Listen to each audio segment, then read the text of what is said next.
Assalamualaikum warahmatullahi wabarakatuh. Perkenalkan, nama saya Ibu Rena Retnoningsi. Saya dari SMP Negeri 4 Cipari, Kabupaten Cilacap, calon guru penggerak angkatan 8 dengan fasilitator Bapak Heri Kiswanto dan pengajar praktek Bapak Sukamto. Pada video kali ini saya akan menyampaikan terkait koneksi antar materi, kesimpulan dan refleksi modul 1.1. Kemudian pertanyaan pemantik yang pertama, apa yang Anda percaya tentang murid dan pembelajaran di kelas sebelum mempelajari modul 1.1? Kemudian yang kedua, apa yang berubah dari pemikiran atau perilaku Anda setelah mempelajari modul ini? Dan yang ketiga, apa yang dapat segera Anda terapkan di kelas sesuai dengan modul 1.1? Kemudian untuk yang pertama, yaitu kesimpulan dan refleksi, apa yang saya percaya tentang murid dan pembelajaran di kelas sebelum saya mempelajari modul 1.1 ini. Nah, untuk yang pertama, sebelum saya mempelajari modul 1.1 ini, yang saya lakukan di kelas yaitu hanya transfer materi ajar, di mana di sini saya lebih fokus pada peningkatan aspek pengetahuan dengan mengabaikan aspek sikap dan keterampilan murid.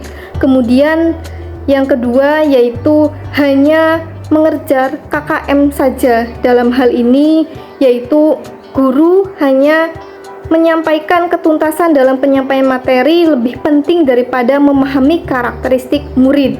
Kemudian yang ketiga yaitu bahwa murid dianggap sebagai objek pembelajaran. Dalam hal ini murid tidak dipandang sebagai seorang manusia yang dinamis, yang sebenarnya mempunyai daya cipta dan dapat berkembang dengan sendirinya. Nah, kemudian yang keempat yaitu pembelajaran dengan teacher center. Dalam hal ini, guru memegang kendali penuh dalam pembelajaran sekaligus memberi informasi utama sehingga murid hanya berperan secara pasif. Nah, kemudian yang kelima yaitu sering mengeluh, di mana guru di sini akan merasa kecewa ketika banyak murid yang tidak tuntas setelah melakukan asesmen maupun penilaian. Dan kemudian yang keenam yaitu bahwa guru hanya menyelesaikan kompetensi dasar dalam proses pembelajaran, sehingga di sini tidak memperdulikan apakah murid sudah benar-benar paham atau belum dengan materi yang diajarkan di kelas. Nah, kemudian selanjutnya yaitu kesimpulan dan refleksi yang kedua. Apa yang berubah dari pikiran saya setelah saya mempelajari modul 1.1 ini terkait filosofi Ki Hajar Dewantoro? Yang pertama yaitu setelah mempelajari ini saya menyadari bahwa apa yang saya lakukan selama ini itu belum tepat terhadap proses pembelajaran. Yang pertama, seharusnya saya melakukan proses pembelajaran secara menyeluruh, di mana di sini mencakup aspek pembelajaran seperti spiritual, sosial, kognitif, psikomotorik, budaya, dan seni, sehingga kita dapat mengembangkan semua minat dan bakat dari peserta didik tersebut. Proses pembelajaran secara menyeluruh tersebut sesuai dengan pemikiran Ki Hajar Dewantoro bahwa pendidikan harus berhamba pada murid, pendidikan harus berpusat pada murid, yang mana ini akan meningkatkan kemampuan mereka untuk mengekspresikan diri. Kemudian yang kedua yaitu saya seharusnya memandang murid sebagai subjek pembelajaran, di mana di sini murid dipandang sebagai manusia yang utuh, manusia yang dinamis, yang mana mempunyai kemampuan untuk berkreasi, kemampuan untuk berekspresi, juga kemampuan untuk mengemukakan pendapat. Nah, hal ini sesuai dengan pemikiran Ki Hajar Dewantoro bahwa pendidikan harus bergantung pada kekuatan kodrat alam dan kodrat zaman yang dimiliki murid. Kemudian selanjutnya yaitu bahwa dalam proses pembelajaran di sini saya harus berperan sebagai fasilitator dalam pembelajaran, di mana kita sebagai seorang pendidik sebaiknya mampu memberikan pelayanan dalam proses pembelajaran, memberikan arahan, memberikan bimbingan, serta menyediakan fasilitas yang belajar. Sehingga di sini sesuai dengan pemikiran Ki Hajar Dewantoro bahwa pendidikan harus menuntun murid untuk memperoleh keterampilan guna mampu menghadapi tantangan di masa depan. Nah, sejatinya murid itu merupakan manusia yang dapat kita tuntut untuk memperoleh kodrat alam yang baik. Dan yang keempat, guru seharusnya ikhlas, penuh kesabaran dengan segala ketulusan hati dalam melaksanakan proses pembelajaran di kelas dengan menunjukkan kepedulian, menerima keragaman, serta mendorong kreativitas murid yang kita ajar di kelas.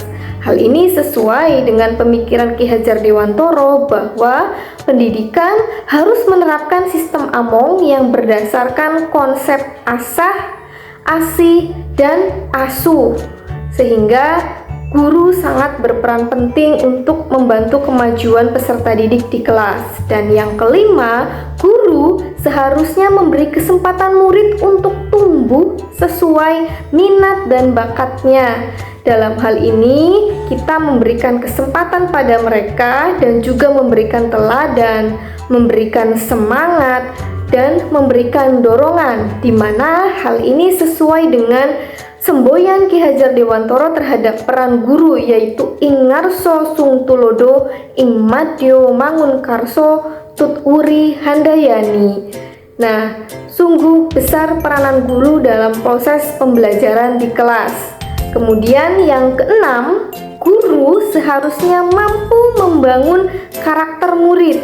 Di sini kita sejatinya sebagai seorang pendidik harus memunculkan karakter mereka, di mana menanamkan budaya disiplin positif, memberikan apresiasi, kemudian menanamkan leadership dalam diri mereka, sehingga hal ini dapat sesuai dengan pemikiran Ki Hajar Dewantoro bahwa pendidikan sebaiknya dapat meningkatkan budi pekerti murid dan diharapkan dapat memunculkan profil pelajar Pancasila.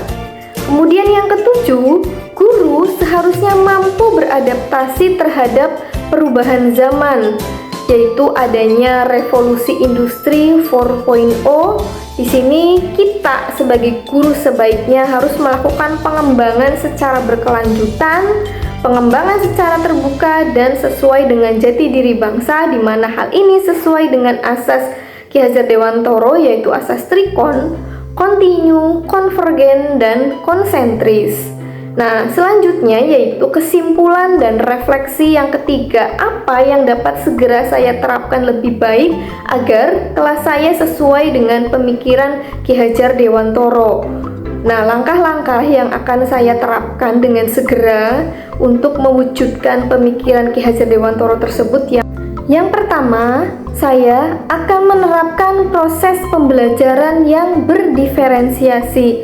Maksudnya yaitu dalam hal ini saya akan menggunakan metode pembelajaran yang beragam, kemudian menggunakan media pembelajaran yang bervariatif, serta menggunakan sumber belajar yang beragam dengan tujuan untuk memenuhi kebutuhan dan gaya belajar individu setiap murid yang dapat menciptakan suasana lingkungan belajar yang menyenangkan, sehingga di sini diharapkan murid akan merasa aman dan nyaman ketika belajar di sekolah. Nah, kemudian yang kedua yaitu saya akan menerapkan pembelajaran abad 21. Dalam hal ini, sebagai seorang pendidik, kita harus membekali mereka dengan kemampuan 4C, yaitu yang pertama communication, yang kedua critical thinking, yang ketiga creativity, dan yang keempat collaboration.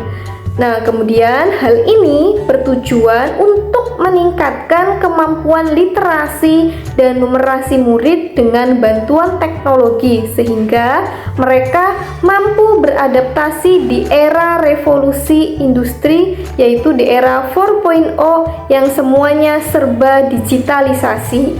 Nah, kemudian yang ketiga yaitu saya akan menerapkan pembelajaran student center. Dalam hal ini kita sebagai seorang pendidik harus menciptakan suasana pembelajaran yang aktif.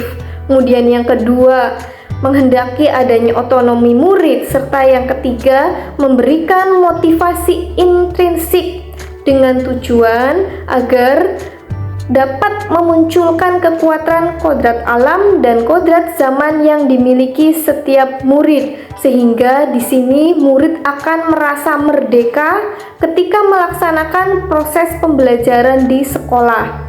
4. Saya akan melaksanakan tes diagnostik untuk memahami karakteristik murid, kompetensi murid, kekuatan murid, serta kelemahan murid. Sehingga tujuannya di sini kita dapat merancang proses pembelajaran yang sesuai dengan karakteristik murid, sehingga kita dapat memenuhi kebutuhan mereka yang beragam.